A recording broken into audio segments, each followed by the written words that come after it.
Good morning everyone, welcome to civil daily platform. जैसा कि आपको मालूम है कि हम लोग इंडस्ट्रियल इंजीनियरिंग एंड मैनेजमेंट का एक लेक्चर सीरीज़ हमने शुरू किया है और इस लेक्चर सीरीज़ में ये हमारा दूसरा लेक्चर है। इससे पहले वाले लेक्चर में हमने फर्स्ट चैप्टर को कंप्लीट किया था और इंट्रोडक्शन हमने पिछले वाले लेक्चर में देख लिया था कि इस सब्जेक्ट में हमें क्या पढ़ना होता है, कैसे पढ़ना होता है। और इसकी पूरे सीरीज़ में हम लोग लेक्चर को कंप्लीट करेंगे, पूरे सिलेबस को कवर करेंगे। तो आज के क्लास में बेसिकली हम लोग स्टार्ट करने जा रहे हैं plant layout and material handling. इससे पहले वाले क्लास में हमने ऑलरेडी डिस्कस कर लिया है productivity, factors affecting productivity, importance of productivity और इसके बाद मीन्स ऑफ इंक्रीजिंग प्रोडक्टिविटी। तो पिछले लेक्चर में हमने ये देखा था कि हम लोग प्रोडक्टिविटी हमारा होता क्या है, हम लोग प्रोडक्टिविटी को कैसे डिफाइन कर सकते हैं।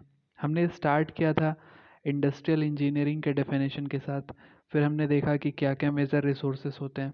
इसके बाद हमने डिस्कस किया कि अलग अलग टाइप के ऑर्गेनाइजेशन क्या होते हैं। इसके बाद हमने डिस्कस किया कि जो ग्रोथ होता है वो बेसिकली किस किस फैक्टर्स पे डिपेंड करता है, वो किसका किसका फंक्शन होता है। इसके बाद हमने डिस्कस किया था कि रेवेन्यू और एक्सपेंसेस ये कौन से फैक्टर पे डिपेंड करता है।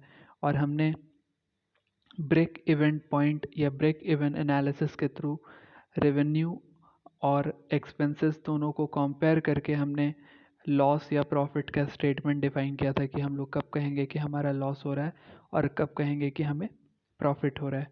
इसके बाद हमने प्रोडक्शन को समझा था, एक प्रोडक्शन इंजीनियर का क्या रोल होता है उसको हमने डिस्कस किया था।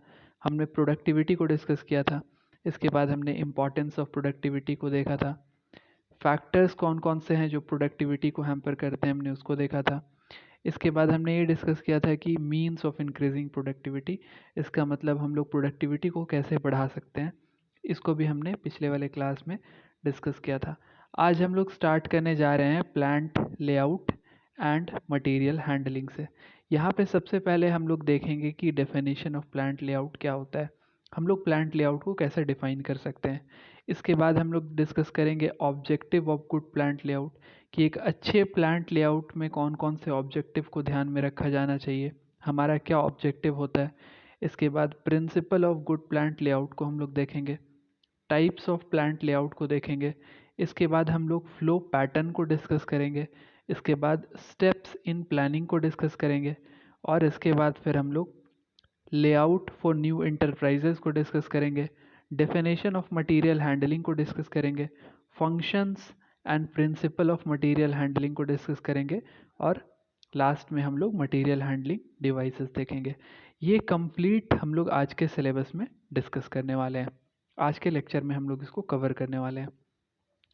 तो सबसे पहले हम लोग स्टार्ट करते हैं कि प्लांट होता क्या है, हम लोग प्लांट को कैसे डिफाइन कर सकते हैं। अगर आप एक प्लांट को डिफाइन करना चाहते हो तो आप इसे कैसे डिफाइन कर सकते हो। अगर आप प्लांट को डिफाइन करना चाहते हो तो आप इस तरीके से बोल सकते हो कि प्लांट क्या है, एक प्लेस है, एक ऐसा प्लेस है जहाँ पे main material, machineries, money and other resources जो भी ज़रूरत है वो सबको एक जगह इकट्ठा किया जाता है ताकि मैन्युफैक्चरिंग क्या हो सके, स्टार्ट हो सके, मैन्युफैक्चरिंग प्रोडक्ट का जो है वो हम स्टार्ट कर सकें। इन अदर वर्ड हम लोग ये कह सकते हैं, आसान भाषा में हम लोग ये कह सकते हैं कि प्लांट एक प्रोसेसिंग बॉडी की तरह वर्क करता है और ये बेसिकली रॉ मटेरियल को कन्वर्ट करता है कंपोनेंट, रॉ मटेरियल या कंपोनेंट को कन्वर्ट करता है डिज़ायर्ड प्रोडक्ट में। एक फ्लो चार्ट है हमारे पास जिससे हम ये समझ सकते हैं कि हमारा प्लांट कैसे काम करता है। जैसे हमारे पास रॉ मटेरियल है या इन्वेंट्री भी इसको हम बोलते हैं, आगे चल के हम डिस्कस करेंगे। हमारे पास लेबर है, हमारे पास फैक्ट्री ओवरहेड है। ये सारे को जब हम एक प्रोसेसिंग बॉडी में लाते हैं और उसके बाद हम फिनिश्ड गुड को तैयार करते हैं और उसको सेल करते हैं, तो यही हमारा जो ओवरऑल है ये कंप्लीट हमारा क्या कहलाता है, ये हमारा प्लांट कहलाता है, ये पूरा सिस्टम।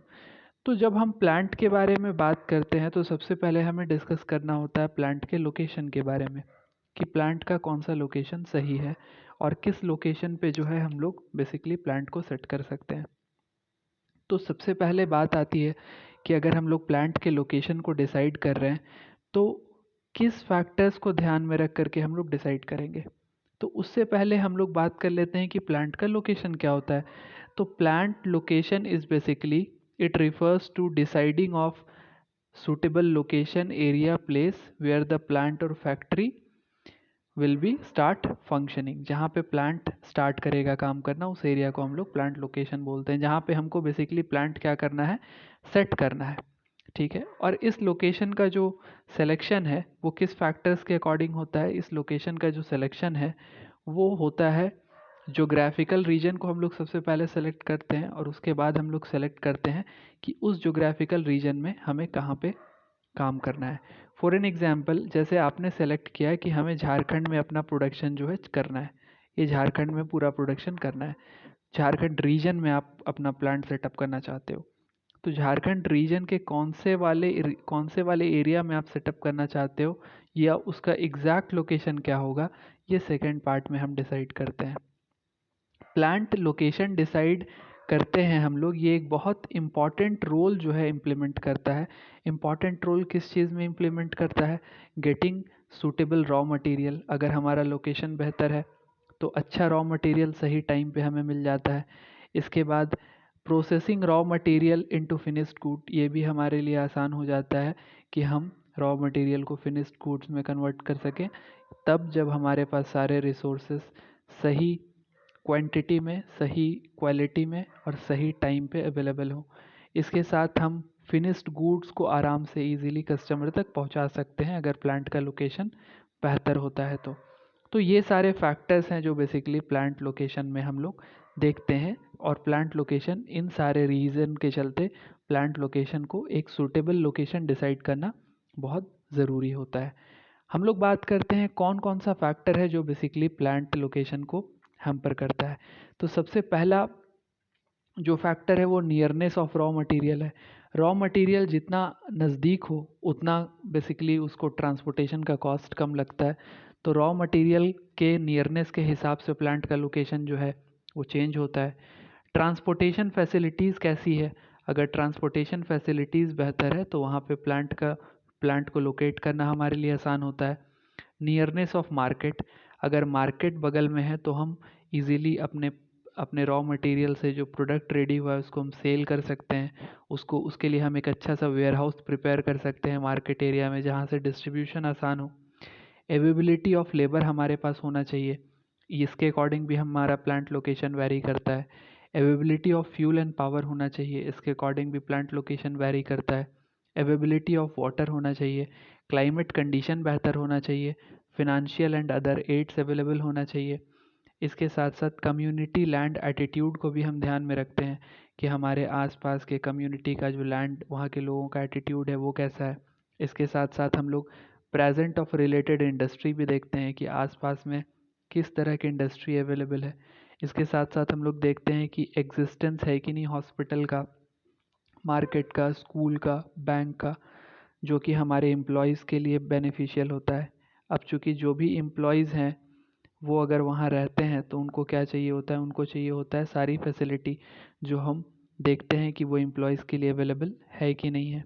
इसके साथ हम लोग ये देखते हैं कि वहाँ पे जो बिल्डिंग कंस्ट्रक्शन के लिए बाईलॉज़ हैं वो कैसे हैं। अगर बाईलॉज़ ईजी हैं तो बिल्डिंग बनाना आसान होता है, और अगर बाईलॉज़ बेहतर नहीं है या हमारे पास जो गवर्नमेंट के रूल्स एंड रेगुलेशंस है उसमें स्ट्रिक्टनेस ज़्यादा है तो कहीं ना कहीं प्लांट के कंस्ट्रक्शन में और उसके एक्सपेंशन में प्रॉब्लम आता है। इसके बाद फैसिलिटी ऑफ एक्सपेंशन कैसा है, आसपास में ज़मीन अवेलेबल है कि नहीं हमारे एक्सपेंशन के लिए, क्योंकि प्लांट बेसिकली जब सेटअप किया जाता है तो एक फ्यूचर स्कोप को रखा जाता है कि फ्यूचर में इस प्लांट को हम इस एरिया में एक्सटेंड करेंगे। अभी हम अगर हमारा प्लांट ये है तो हम चाहते हैं कि आने वाले टाइम में इस एरिया में हम इसे एक्सपेंड करें, तो उसके लिए क्या होना चाहिए, उसके लिए लैंड अवेलेबल होना चाहिए, ज़मीन अवेलेबल होना चाहिए जहाँ पे हम उसको फ्यूचर में एक्सपैंड कर सकें। Coming to the next point कि रूरल साइट और अर्बन साइट में क्या डिफरेंस होता है। जैसा कि हम सब जानते हैं रूरल मतलब हम उस एरिया को रूरल में काउंट करते हैं जहाँ पे फैसिलिटीज़ थोड़ी कम है और अर्बनाइजेशन कम है, शहर कम है, गांव वाले एरिया को हम रूरल काउंट करते हैं। और वैसे एरिया जिसे जो जो बेसिकली सिटीज़ में आती है जहाँ पे शहरीकरण हो चुका है उसको हम अर्बन प्लांट साइट में रखते हैं। तो रूरल साइट और अर्बन साइट में जो फ़ायदे हैं और जो नुकसान है उसको हम यहाँ पे देखेंगे। सबसे पहले रूरल साइट के हम एडवांटेज के बारे में बात कर लेते हैं कि रूरल साइट में क्या एडवांटेज है, इसी तरीके से इसके डिसएडवांटेज क्या है। फिर हम लोग बात करेंगे कि अर्बन साइट में क्या एडवांटेज है और अर्बन साइट में क्या डिसएडवांटेज है। तो अगर हम रूरल प्लांट साइट के एडवांटेज के बारे में बात करें तो रूरल साइट में क्या है कि बहुत सारी ज़मीन, प्लेंटी ऑफ लैंड अवेलेबल होती है ताकि हम फ्यूचर में इसको एक्सपेंड कर सकें। इसके साथ साथ ज़मीन सस्ती होती है। इसके साथ साथ अनस्किल्ड लेबर अवेलेबल होते हैं जिसे बाद में हम ट्रेन करके अपने प्लांट को, अपने एरिया को, अपने लेबर को, मैन पावर को हम कम कम कॉस्ट में अवेलेबल करा सकते हैं। डिसएडवांटेज की बात करें तो आप एडवांटेज आपने देखा है इसी को अगर हम इन्वर्स करते हैं तो बहुत सारा डिसएडवांटेज हमें मिल जाता है। जैसे कि यहाँ पे स्किल्ड लेबर जो है वो अवेलेबल नहीं होते हैं। रेल रोड और एयर की कनेक्टिविटी एडिक्वेट हो सकता है कि अवेलेबल ना हो, और पावर सूटेबल हो सकता है कि ना हो। तो ये क्या है, ये इसके डिसएडवांटेजेस हैं। अगर हम बात करें अर्बन साइट में क्या फ़ायदे हैं, तो अर्बन साइट में ये फ़ायदे हैं कि हमें यहाँ पे अच्छी कनेक्टिविटी मिलती है। Well connectivity by roads and railways, ये हमें देखने के लिए मिलता है। इसके साथ साथ राइट लेबर फोर्स वो अवेलेबल होता है, और service of expert and specialist are easily available, और यहाँ पे एक अच्छा सा मार्केट एरिया भी हमें मिल जाता है। डिसएडवांटेज के बारे में बात करें तो क्या डिसएडवांटेज होता है, यहाँ पे लेबर की सैलरी हमें ज़्यादा देनी होती है ना। इसके बाद हमें यूनियन प्रॉब्लम यहाँ देखने के लिए मिलता है। साथ ही साथ कॉस्ट जो होती है ज़मीन की वो क्या होती है, वो ज़्यादा होती है। तो ये सारे एडवांटेज एंड डिसएडवांटेज हो गए rural and urban plant site के बारे में। अब हम लोग थोड़ा सा प्लांट लेआउट के बारे में बात कर लेते हैं। प्लांट लेआउट का मतलब होता है कि प्लांट में जो अलग अलग फैसिलिटीज़ है, जैसे कि इक्विपमेंट, मटेरियल, मैन पावर, इन सबको सेटअप करना, इन सबको सेटअप करना। तो इन सबको सेटअप करने के लिए हम सबसे पहले क्या करते हैं, सबसे पहले हम अपने प्लांट को सेट करते हैं। जैसे ही हमारा प्लांट सेट हो जाता है तो इस प्लांट के अलोंग, इस प्लांट के नीड के अलोंग हम अलग अलग फैसिलिटीज़ को वहाँ पे स्टैब्लिश करते हैं।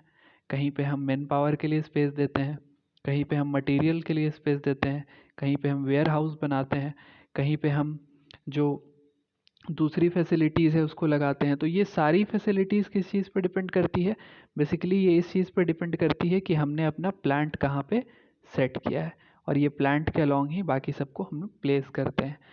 By definition we can say plant layout means deposition of various facilities, deposition of various facilities like equipment, material, manpower, etc., and service of the plant within the area of site selected previously.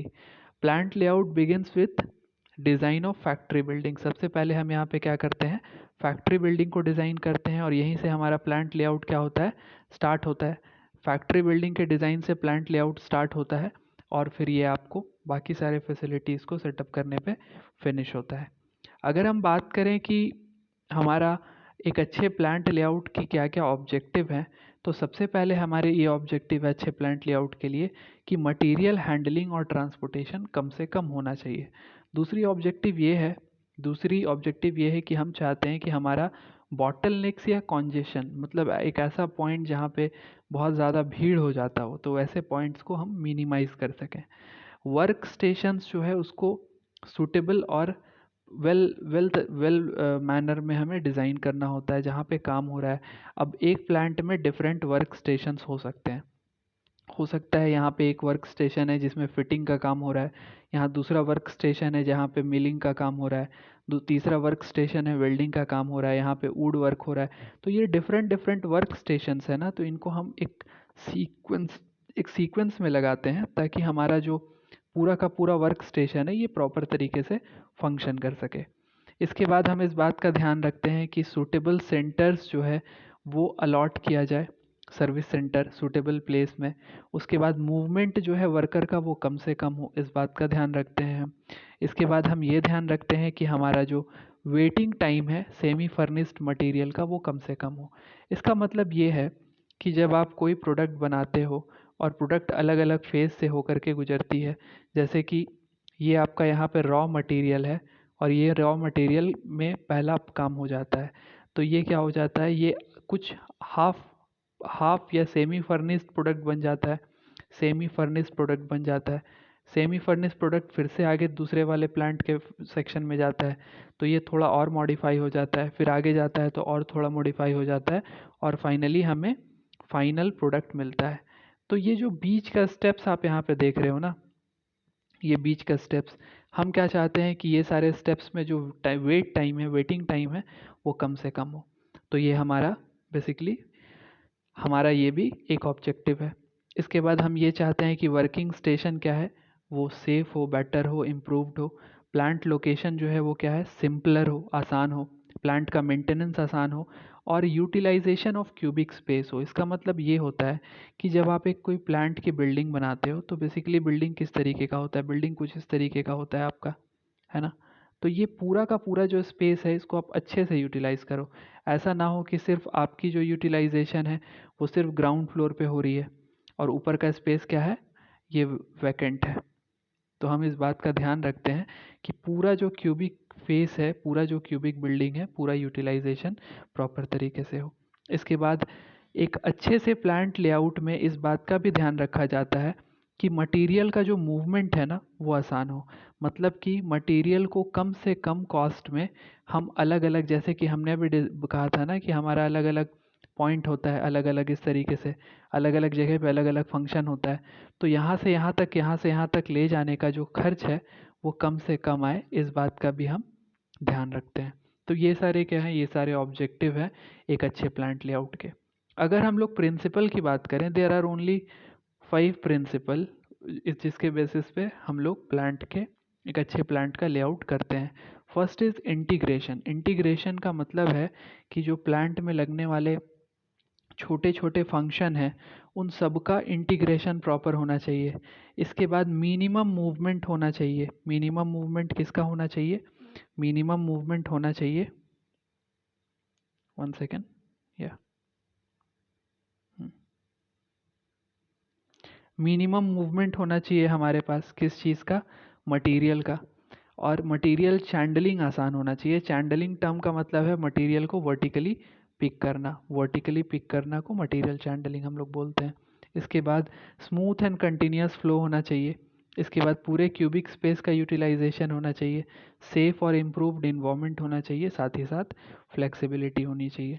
तो ये एक अच्छे अच्छे plant layout का जो है ये principal होता है, और इसी को ध्यान में रखते हुए हम प्लांट के लेआउट को करते हैं। अगला है, अगला जो है हमारा अगला जो है हमारा वो बेसिकली अलग अलग तरह का प्लांट लेआउट है। तो सबसे पहले हम प्रोसेस लेआउट के बारे में बात कर लेते हैं।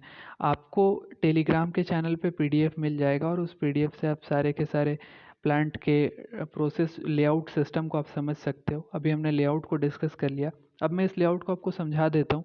आप इसे एक बार पढ़ोगे तो आपको सब कुछ समझ में आ जाएगा। प्रोसेस लेआउट के बारे में अगर हम बात करें तो प्रोसेस लेआउट बेसिकली एक उस तरह का लेआउट है जहाँ पे हम लोग प्रोसेस वाइज सारे वर्क को बांट देते हैं। इसमें हम लोग करते ये हैं कि एक काम सिर्फ एक जगह पे होता है। जैसे कि अगर आपका एक अगर हम लोग बोलें मिलिंग सेक्शन है तो पूरा सारा का सारा मिलिंग वर्क कहाँ पे होगा, इसी सेक्शन में होगा। अगर लेथ सेक्शन है तो सारा का सारा लेथ वाला काम इसी सेक्शन में होगा। सारा का सारा ड्रिलिंग का काम इसी सेक्शन में होगा। सारा का सारा शेपिंग का काम इसी सेक्शन में होगा। तो जब हम सेक्शन वाइज वर्क को डिवाइड कर देते हैं और उसके बाद हम लेआउट करते हैं तो उसको हम लोग प्रोसेस लेआउट बोलते हैं। जैसे कि आप यहाँ पे देख रहे हो, यहाँ पे एक लेआउट सिस्टम आपका दिखाया गया है कि सबसे पहले ये सेक्शन 1 में जाएगा, सेक्शन 1 के बाद ये सेक्शन 4 में जाएगा, सेक्शन 4 के बाद ये सेक्शन 3 में जाएगा, सेक्शन 3 के बाद ये सेक्शन 6 में जाएगा, इसके बाद सेक्शन 7 में जाएगा, सेक्शन 7 से सेक्शन 2 में जाएगा, और यहाँ सेक्शन 8 में जाएगा। तो ये जो अलग अलग सेक्शन है ये नीचे यहाँ पे दिखा दिए गए हैं आपको। आप नीचे यहाँ पे अलग अलग सेक्शन को देख सकते हो और इसे समझ सकते हो। आगे इसके कुछ फ़ायदे और कुछ नुकसान के बारे में भी हम बात कर लेते हैं। इसके फ़ायदे क्या क्या हैं। इसके फ़ायदे ये हैं कि हमारे पास वाइड बहुत ज़्यादा फ्लेक्सिबिलिटी होती है काम करने के लिए। इक्विपमेंट की फ्लेक्सिबिलिटी और वर्कर की फ्लेक्सिबिलिटी, अच्छा यूटिलाइजेशन हो पाता है अवेलेबल इक्विपमेंट का। इसके बाद यहाँ पे लेस नंबर ऑफ मशीन्स के साथ हम लोग काम कर सकते हैं और अच्छी प्रोडक्ट क्वालिटी को हम लोग ऑब्टेन कर सकते हैं। चूँकि सुपरवाइज़र अलग अलग सेक्शन में आप अलग अलग टाइप के डाल सकते हो। जैसे कि अगर मिलिंग सेक्शन है तो वहाँ मिलिंग में जो स्पेशलाइज्ड है आपके सुपरवाइज़र, आप उनको वहाँ पे बेसिकली वहाँ पे आप उन्हें दे सकते हो सुपरविज़न के लिए, जिससे आपकी जो सुपरविज़न है वो बेहतर होगी। इन यहाँ पे कुछ डिसएडवांटेज भी हैं। डिसएडवांटेज क्या है? पहला ये है कि सेम अमाउंट ऑफ प्रोडक्शन के लिए क्या होता है, ज़्यादा जो है आपको प्रोसेस लेआउट जो है वो ज़्यादा स्पेस ऑक्यूपाई करता है। इसके साथ साथ ऑटोमेटिक मटेरियल हैंडलिंग थोड़ा डिफ़िकल्ट होता है। इसके साथ साथ आपको यहाँ पे जो फर्दर ऑपरेशंस हैं, मतलब कि मटेरियल इन प्रोसेस में जो है, अगर आगे के ऑपरेशंस में मटेरियल क्यू में बहुत ज़्यादा रहते हैं, मटेरियल को वेट करना पड़ता है बहुत ज़्यादा। और अगर हम लोग कंप्लीटेशन की बात करें तो इसमें टाइम ज़्यादा लगता है। वर्क प्रोसेस जो इन्वेंट्री है, मतलब सामान जो है आपका सेमी फर्निश प्रोडक्ट है, उसके वेटिंग टाइम ज़्यादा होने के चलते इन्वेंट्रीज बहुत ज़्यादा होता है यहाँ पे। और प्रोडक्शन कंट्रोल जो है वो भी थोड़ा मुश्किल होता है यहाँ पे, प्रोडक्शन को कंट्रोल करना। अगला है प्रोडक्ट लेआउट। ये एक उस तरह का लेआउट है जहाँ पे हम लोग क्या करते हैं, हम लोग वर्क वाइज इसको डिस्ट्रीब्यूट करते हैं। कहने का मतलब ये है कि ये एक इस तरह का लेआउट है जिसमें हम लोग बेसिकली लाइन टाइप लेआउट भी बोलते हैं, आपको याद रखना है, ठीक है। और यहाँ पे जो अलग अलग ऑपरेशंस है रॉ मटेरियल को, उसको हम लोग सीक्वेंस में, मशीन के सीक्वेंस में अलाउ करते हैं, ताकि जो हमारा वर्क होता है वो सीक्वेंशियली होता है। और यहाँ पे एक तरह का वर्क रिपीट हो सकता है, जैसे कि आप यहाँ पे देख रहे हो कि आपको यहाँ पे भी लेथ का काम हो रहा है, ड्रिल का काम हो रहा है, और आगे भी आपको ड्रिल का काम देखने के लिए मिल रहा है। तो यहाँ पे हम लोग जस्ट एक तरह का, हम लोग इस तरह का सिस्टम बनाते हैं कि हमारा जो वर्क है वो एक प्रोसेस में चले। और अगर किसी तरह से आप मान रहे हो कि किसी तरह का कोई वर्क अगर रिपीट हो रहा है, तो उस रिपीटेशन में हम जो है सेम मशीन को 2 जगह इम्प्लीमेंट कर देते हैं, 3 जगह कर देते हैं। लेकिन हम लोग यहाँ लाइन टाइप लेआउट को लेकर के चलते हैं, और यहाँ पे मटेरियल हैंडलिंग बहुत आसान होता है। हम लोग यहाँ पे जो हमारा सेमी फर्निश्ड प्रोडक्ट है उसको हम इजीली हम लोग अपने लाइन टाइप लेआउट में मूवमेंट करा सकते हैं। तो यहाँ पे कुछ इसके एडवांटेजेस हमने यहाँ पे लिख दिए कि यहाँ पे कम स्पेस की ज़रूरत होती है, यहाँ पे ऑटोमेटिक मटेरियल हैंडलिंग आसान होता है, यहाँ पे लेस प्रोसेस इन्वेंट्री होता है, जो जबकि मैंने पिछले में देखा था हम लोगों ने कि वहाँ पे ज़्यादा होता है। प्रोडक्ट कम टाइम में कंप्लीट हो जाता है। आगे हम लोग अगर इसके डिसएडवांटेज की बात करें तो यहाँ पे बेसिकली क्या होता है, डिसएडवांटेजेस में भी आपको 2-4 ध्यान में रखना है, ताकि इन केस अगर आपसे पूछा जाए तो आप लिख पाओ। चूँकि स्पेसिफाइड प्रोडक्ट जो है, यहाँ पे क्या होता है ना कि एक आप इस तरीके से समझो, जैसे मान के चलो कि आपने अलग अलग यहाँ पे अलग अलग सेक्शन को इस तरीके से कनेक्ट कर दिया। अब इसमें कोई एक सेक्शन है, जो बीच वाला सेक्शन है, ये क्या होता है, ये काम करना बंद कर देता है। तो पूरा का पूरा प्रोसेस क्या हो जाता है, स्टॉप हो जाता है, रुक जाता है। तो यहाँ पे ये एक बहुत बड़ा नुकसान है इसका। अगर हम लोग बात करें अगले टाइप के लेआउट के बारे में, जिसको हम लोग कॉम्बिनेशन लेआउट बोलते हैं।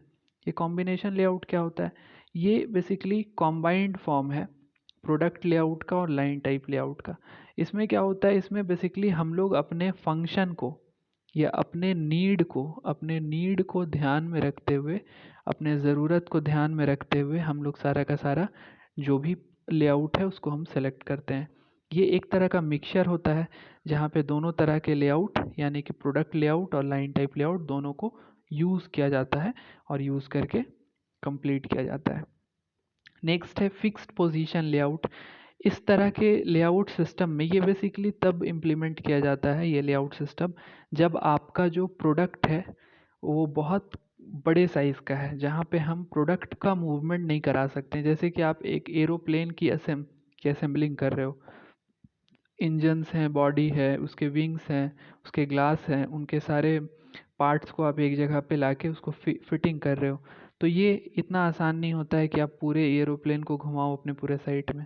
तो उस कंडीशन में क्या होता है कि हम लोग जो अलग अलग आपके वर्किंग स्टेशन है, इन वर्किंग स्टेशन को हम लोग शिफ्ट करा के हम लोग यहाँ पे एक जो हमारा प्रोडक्ट होता है एक पॉइंट पे फिक्स होता है, और वर्किंग स्टेशन जो है वो मूव करके इस प्रोडक्ट के पास आ करके अपने काम को पूरा करती है।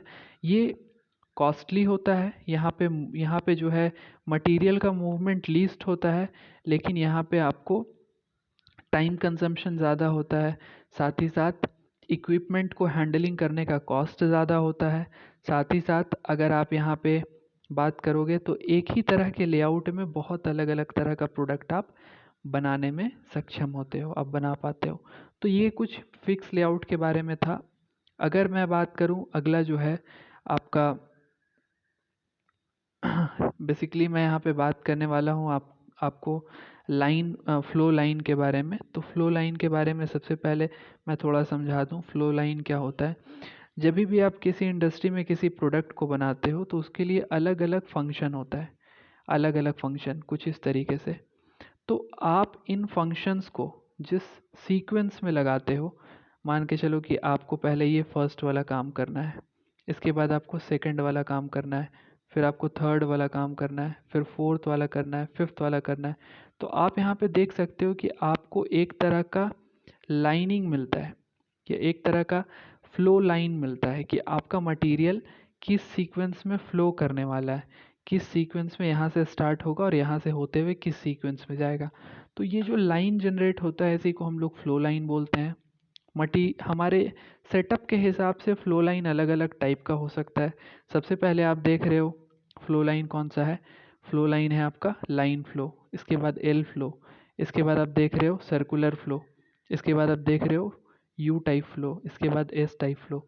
तो ये सब टाइप ऑफ फ्लो है और अलग अलग हम लोग ज़रूरत के हिसाब से अलग अलग तरह का लेआउट हम लोग जो है यहाँ पे उसको हम लोग इम्प्लीमेंट करते हैं। सबसे सिंपलेस्ट की बात करें तो सबसे सिंपलेस्ट आपका लाइन टाइप फ्लो होता है।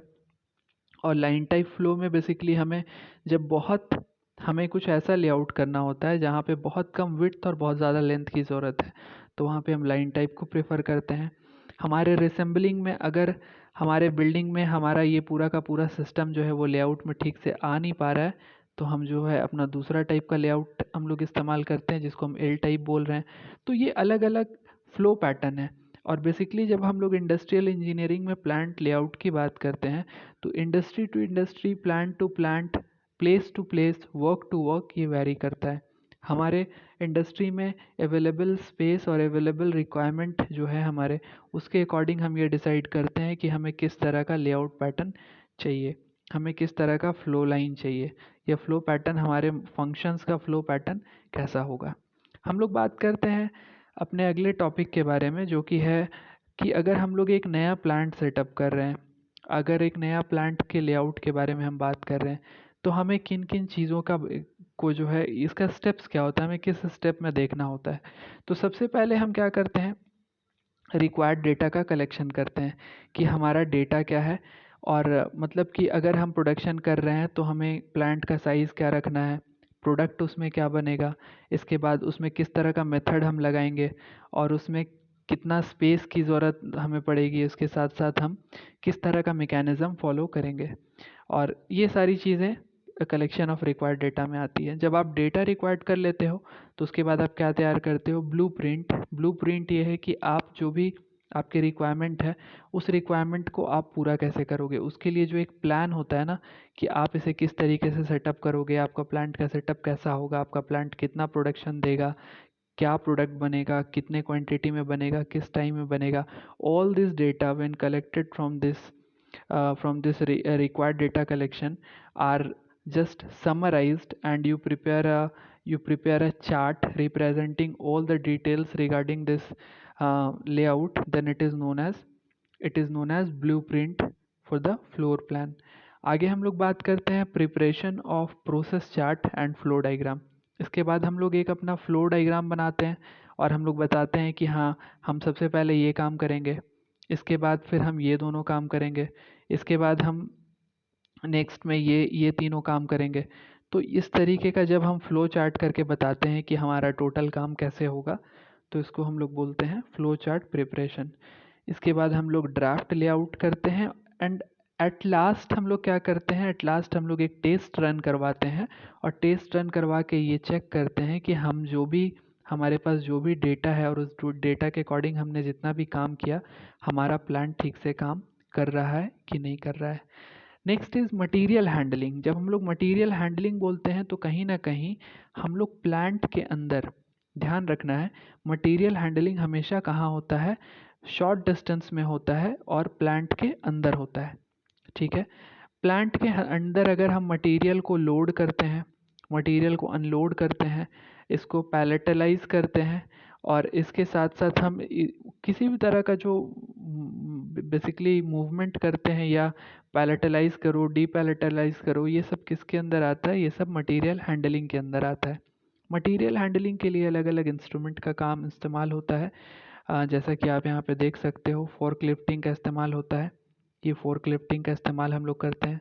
इसके साथ साथ हम लोग रैकिंग इक्विपमेंट का इस्तेमाल करते हैं, रीच ट्रक का इस्तेमाल करते हैं। तो कोई भी वैसा इंस्ट्रूमेंट जो बेसिकली आपको प्लांट के अंदर मटेरियल को मूवमेंट कराने का काम करवाता है, उसको हम लोग मटेरियल हैंडलिंग इक्विपमेंट बोलते हैं। इसके बहुत सारे फ़ायदे हैं। फ़ायदा ये है कि यहाँ पे मटेरियल जो लेबर कॉस्ट है वो आपका कम हो जाता है। मटेरियल हैंडलिंग बेहतर होता है। मटेरियल के टूटने का चांसेस कम होता है, मतलब कहीं ना कहीं हमें सेफ्टी भी मिलती है। इसके साथ साथ जो है हमारा स्पेस का अच्छे से यूटिलाइजेशन हो पाता है। जैसे बहुत हाई बिल्डिंग है, आप चाहते हो कि ऊपर वाले यहाँ पे फील्ड में सामान रखो, तो ये यूजिंग मैनुअल लेबर सिस्टम ये पॉसिबल नहीं हो पाता, लेकिन अगर हम मशीन का इस्तेमाल करेंगे तो ये हम कर पाएंगे। इसके साथ साथ हम प्रोडक्टिविटी को इंक्रीज कर सकते हैं, और साथ में हम ये जो एक्सपेंसेस है उसको भी हम कम कर सकते हैं। इसके साथ साथ हमारा कैपेसिटी जो है वो इंक्रीज हो जाता है, और एक इम्प्रूव्ड वर्किंग कंडीशन जनरेट होता है। तो ये सारा मटेरियल हैंडलिंग से रिलेटेड पॉइंट था। आप इस पॉइंट्स को बना करके, आपने जो भी सुना, अगर आप उसको सिक्वेंशियली पॉइंट्स को अच्छे से एक्सप्लेन करते हो, तो आप अच्छा सा एक आंसर स्क्रिप्ट तैयार आपके पास हो जाएगा। तो आज के क्लास के लिए इतना ही, और हमने आज सेकंड चैप्टर को हमने डिस्कस किया। अगर आपको क्लास अच्छा लगता है तो आप लाइक करके शेयर कर दीजिए, और कमेंट बॉक्स में लिखिए। किसी तरह की क्वेरीज़ हैं तो आप पूछ सकते हैं, कमेंट कर सकते हैं, उस क्वेरी का आंसर दिया जाएगा। अगर आप कांटेक्ट करना चाहते हैं तो हमारा ये कांटेक्ट नंबर है, आप नोट डाउन कर सकते हैं। और नोट्स के लिए आप डिस्क्रिप्शन में दिए हुए टेलीग्राम के लिंक को फॉलो कर सकते हैं, जहाँ पे आपको इस पूरे लेक्चर का नोट्स वहाँ पे मिल जाएगा। आज के लिए इतना ही। Thank you so much.